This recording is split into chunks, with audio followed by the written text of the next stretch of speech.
Episodio número 3313.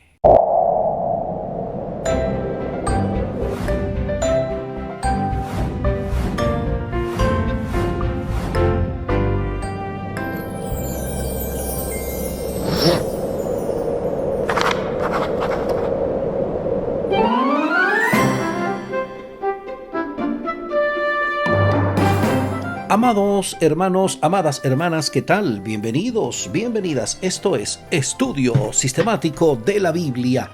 Por la gracia de Dios estamos alcanzando ya este jueves 25 de diciembre. 25 de diciembre. Así es. Bienvenidos, bienvenidas a Estudio Sistemático de la Biblia. Navidad, señor. Y aquí estamos con la frase que nos ocupa hoy. Es honorable y admirable aquel que para brillar no necesita opacar la luz de los demás. De autor pendiente. Oye, pero qué frase. Espere en breve mi comentario. Omar Medina les acompaña. Gracias por preferirnos.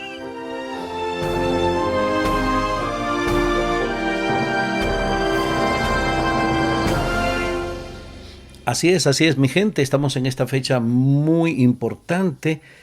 Una fecha que, como hemos dicho siempre, no es la fecha del nacimiento de Jesús, ni mucho menos. Se aprovecha la oportunidad para predicar y para hablar el mensaje de salvación a otros. Los corazones están como receptivos en este tiempo. Y la gente, obviamente, rechazamos el espíritu de derroche y de vanidades y de cosas de este tiempo, pero ahí vamos, ahí vamos.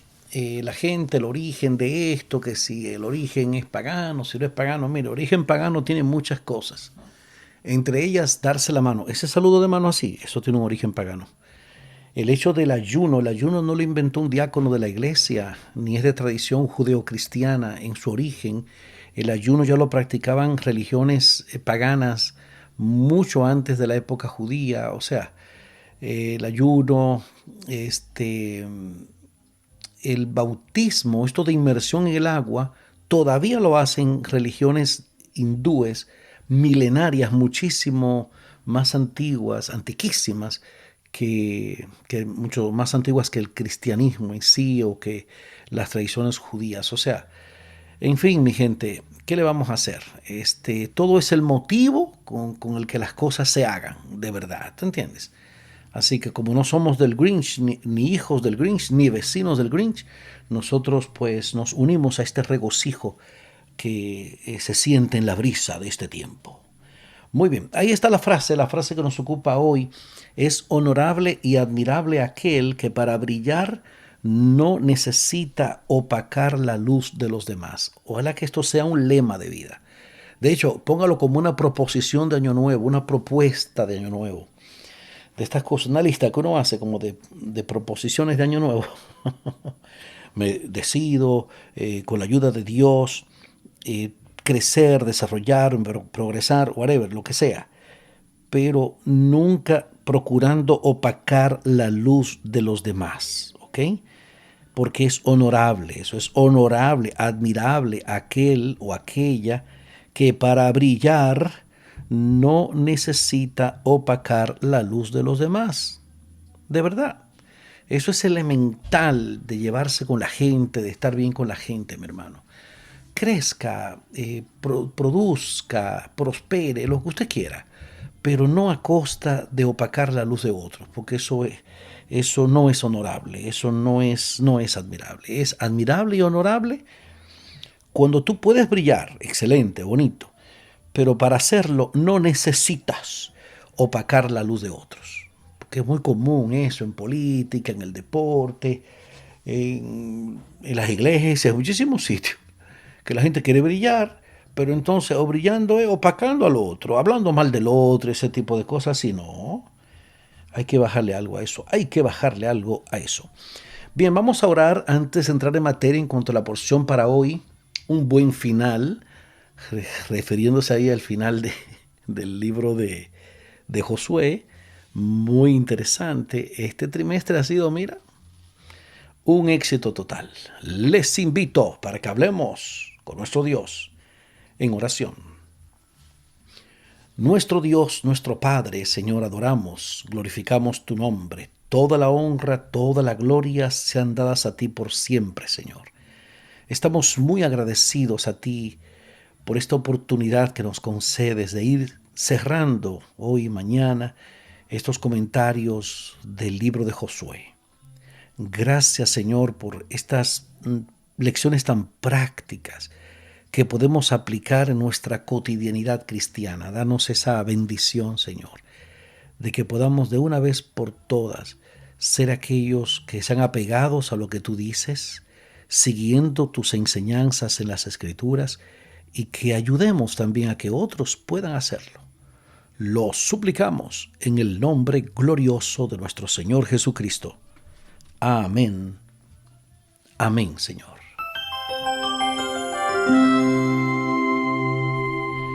Bueno, para hoy no tendremos el comentario del profesor Humberto Méndez. Él solamente nos hizo 3 comentarios esta semana, lunes, martes y miércoles, y se está preparando para lo que viene, que son las lecciones acerca de los libros, las cartas de Filipenses y Colosenses, uniendo el cielo y la tierra. Algo que viene grande por ahí. Ahí ya nuestro buen asesor teológico pues estará haciendo esos comentarios de esa segunda lección del trimestre que viene. Porque aquí cerramos con esta, ¿verdad? La semana que viene el pastor Tomás Polanco y su asesor teológico, el doctor Franklin Martín, a comentarnos acerca de esa primera lección y luego la segunda, y a partir de ahí todas las lecciones pares de ese nuevo trimestre la tendremos con el Super Humberto. Vamos a leer las palabras finales del libro de Josué, escritas por un redactor inspirado, obviamente, y de qué manera esas palabras no solo rememoran la vida de Josué, sino también se proyectan hacia el futuro. Vamos aquí a Josué capítulo 24, versículos 29 al 33. Estoy en Josué 24, 29 al 33. Después de estas cosas murió Josué, hijo de Nun, siervo de Jehová, siendo de 110 años. Y lo sepultaron en su heredad, en Timnat Sera, que está en el monte de Efraín, al norte del monte de Gaas. Y sirvió Israel a Jehová todo el tiempo de Josué y todo el tiempo de los ancianos que sobrevivieron a Josué y que sabían de las obras que Jehová había hecho por Israel. Y enterraron en Siquem los huesos de José, que los hijos de Israel habían traído de Egipto, en la parte del campo que Jacob compró de los hijos de Amor, padre de Siquem, por 100 piezas de dinero, y fue posesión de los hijos de José. También murió Eleazar, hijo de Aarón, y lo enterraron en el collado de Finés, su hijo, que le fue dado en el monte de Efraín. Oye, qué interesante, qué interesante. Mira, él como levita había heredado junto con la gente de Josué. Imagino que eran muy cercanos, eran muy amigos. Esos hijos de Aarón, en el caso de Eleazar y su hijo Finés, eran firmes, fieles, apegados a lo que Dios había dicho. Me encantó esa parte ahí. Entonces, ¿de qué manera estas palabras no solo rememoran la vida de Josué, sino también se proyectan hacia el futuro? Aquí vimos que una vez más el Señor cumple sus promesas. Josué muere a los 110 años y es sepultado en el territorio de su herencia.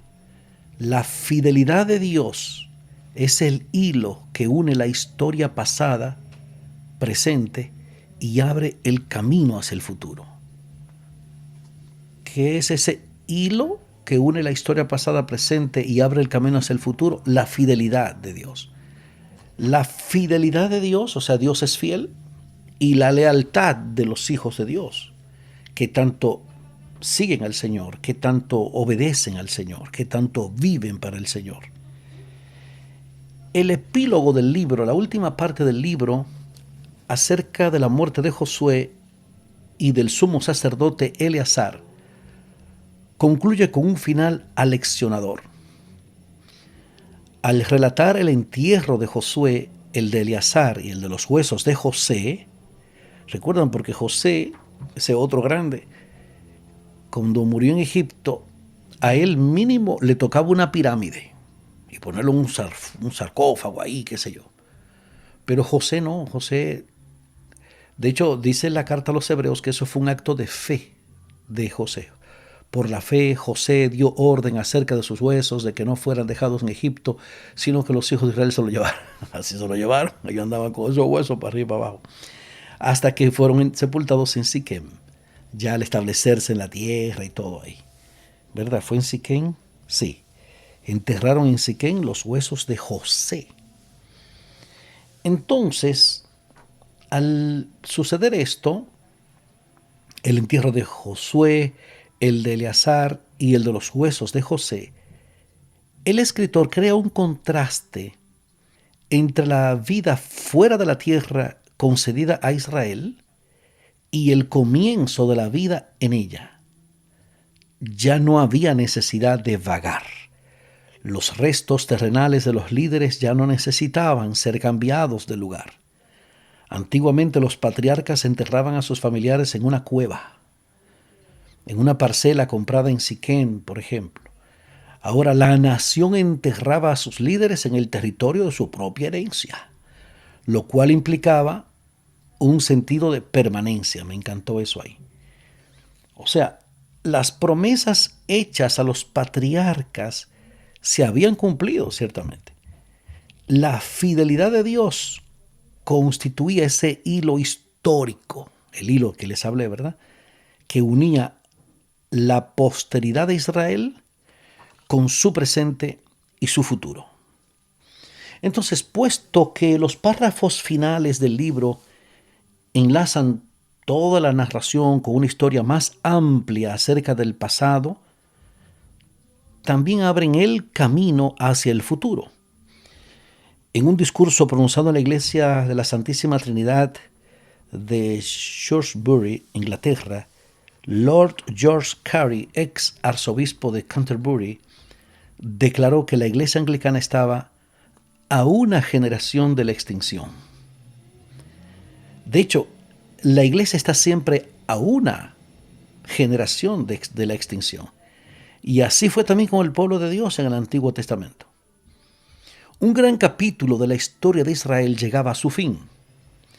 Su futuro dependía del tipo de respuestas que dieran a las numerosas preguntas planteadas.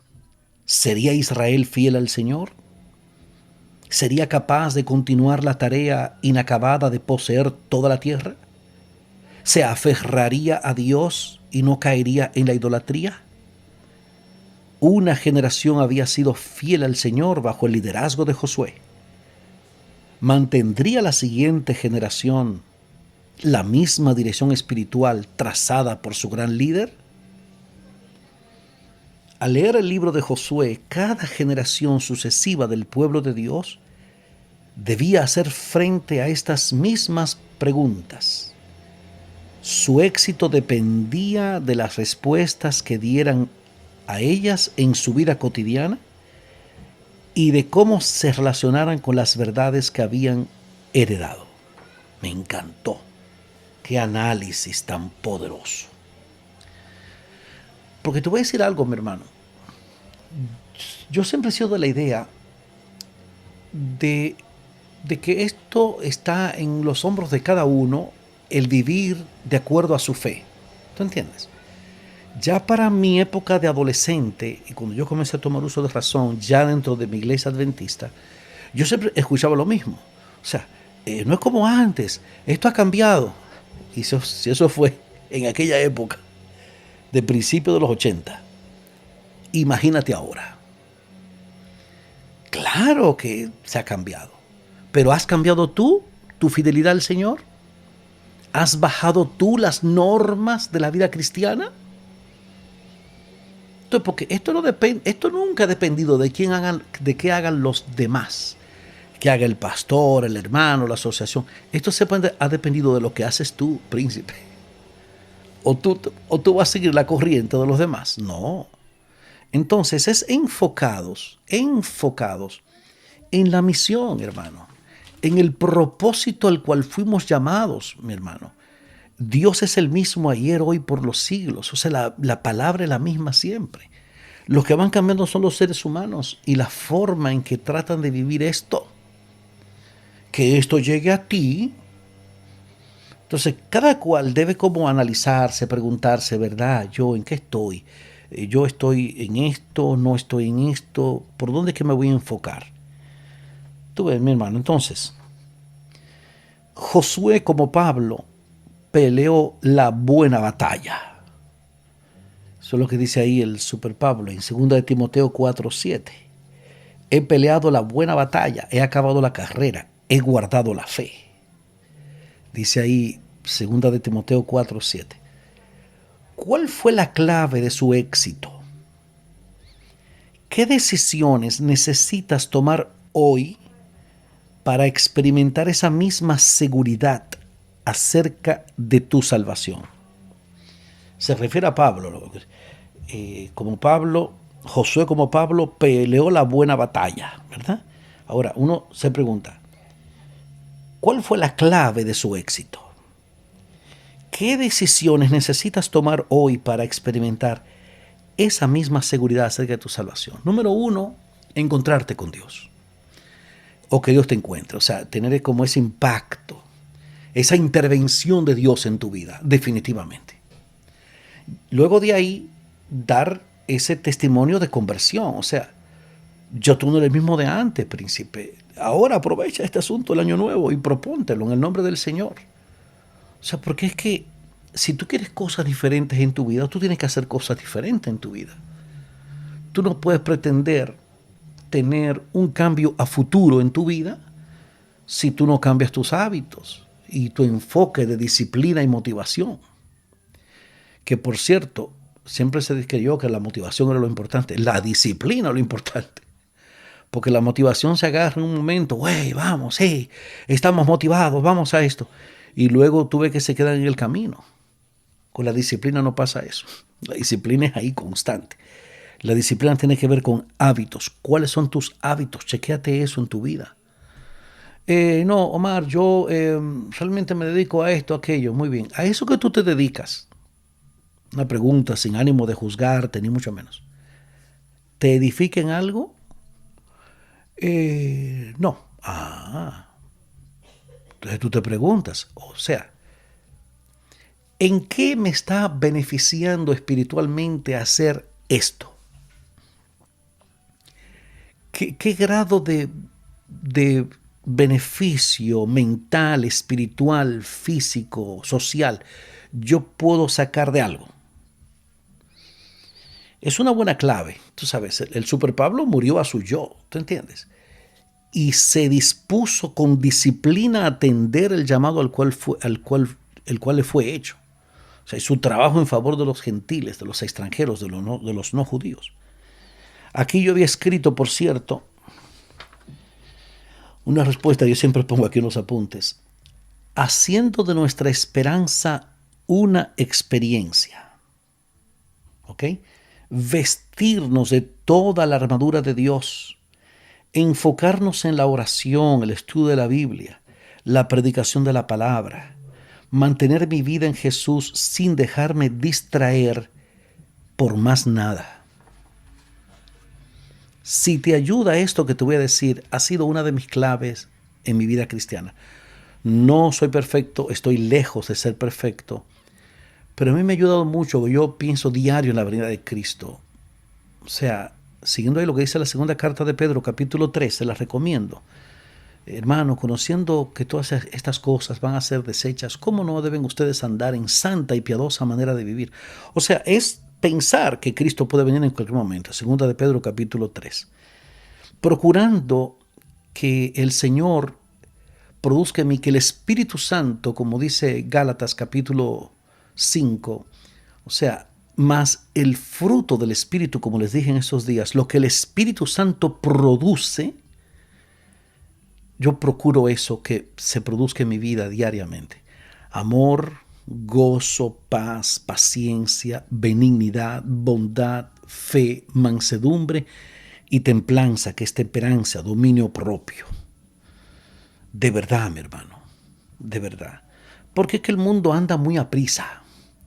Y si tú no decides ser tú amoroso, gozoso, paciente, fiel, chévere, bondadoso, o sea, porque es que el mundo te arrastra y termina uno envuelto en ese espíritu del mundo. No, y así no. Pero ven acá, así no. Entonces, haz de tu esperanza una experiencia. Pasa más allá de las palabras lindas en la oración, en tu iglesia, donde la gente te ve. Y métete a vivir eso en tu cotidianidad cristiana. Y vas a recordar este momento. Si a alguien le ha llegado esto, que el Señor le guíe y le fortalezca. ¿Qué les parece? Espero que les parezca bien, porque aquí el tiempo se acabó.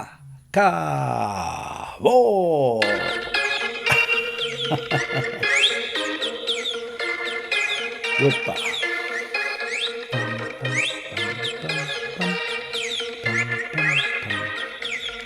¿Qué hemos aprendido hoy? Eso mismo, un buen final. Y de hecho, de mi parte, un buen final, porque para mí ha sido más que un placer realmente llegar a ustedes. No me voy todavía. Estamos considerando en oración de que el próximo trimestre sea el último trimestre. Lo comenté ya con el pastor Tomás Polanco, lo ha lamentado mucho, pero él está dispuesto a seguir porque él ama hacer esto, como a mí. O sea, él siempre me siguió en todo lo que yo hacía hasta que se dio la oportunidad de que trabajáramos juntos así. No se nos ha dado que lo hagamos juntos alguna vez, pero sí una semana él, una semana yo, y ya mucha gente me reporta que le gusta su estilo y todo. Esto quedaría en buenas manos a partir del segundo trimestre, si nada más se ha producido. Mucha gente me ha dicho, no, pero hazlo más corto, más de 5 minutos, 10 minutos, pero es que este programa o se hace como se está haciendo o no se hace, porque es que yo no sé cómo lo hacen la gente que hacen 10 minutos, un comentario ahí, 10 minutos, y no oran ni nada, sino que la lección habla esto y ya, se acabó. No, esto es sazonadito así como lo hacemos aquí. Y así lo hace el pastor Polanco, así que esto va a seguir adelante, con alguna ayuda que él busque de alguien más que lo pueda hacer. Pero eso va a ser a partir del segundo trimestre de 2026, si no se dan las circunstancias en que yo no necesite hacer un trabajo aparte del que hago ya en mi oficina regular de trabajo, de mi salario, ¿no? Porque si esto no se produce, este tiempo, estas 3 horas que se invierten en hacer estos episodios, entonces necesitan ser productivas en otra área. Y yo prefiero hacer esto 1000 por 1000, de verdad el Señor lo sabe. Pero la situación está llegando a un grado extremo en el que debo tomar una decisión firme en ese sentido. ¿Ok? Pero vamos a ver cómo nos va con el trimestre que viene y qué tal si no sea realmente el último trimestre. Vamos a orar. Nuestro Dios, nuestro Padre, aquí estamos en tus manos, Señor. Hay mucho en juego en estas entregas diarias de estudio sistemático de la Biblia. Nosotros queremos ponernos en tus manos de amor. Que nos des tu sabiduría, que podamos fortalecernos en ti día a día, que nuestros oyentes puedan identificarse con este propósito de hacer del estudio de las Escrituras ciertamente lo más importante en la vida de cada uno. Guíanos en este propósito, oh Señor. Y ahí tenemos el próximo trimestre que ya está a la vuelta de la esquina. Que esto pueda continuar y que de ser tu voluntad podamos hacerlo en el equipo que hasta ahora hemos formado, el pastor Polanco y yo, y que no tenga que fragmentarse esto y que él quede solo. Aquí estamos confiando en ti, esperando que se produzca alguna respuesta que nos haga cambiar de opinión. Lo suplicamos en el nombre de Jesús. Amén, Señor. Amén.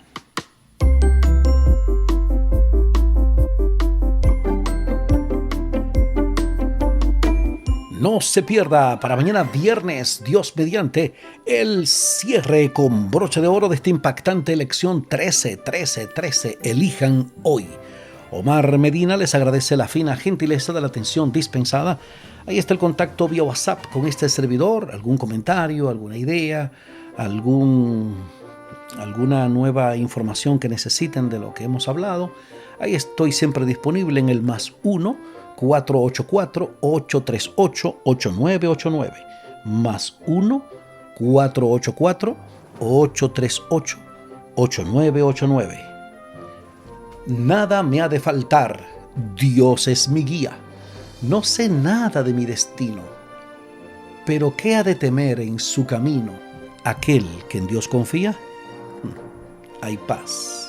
Dale, dile que sí, hay paz.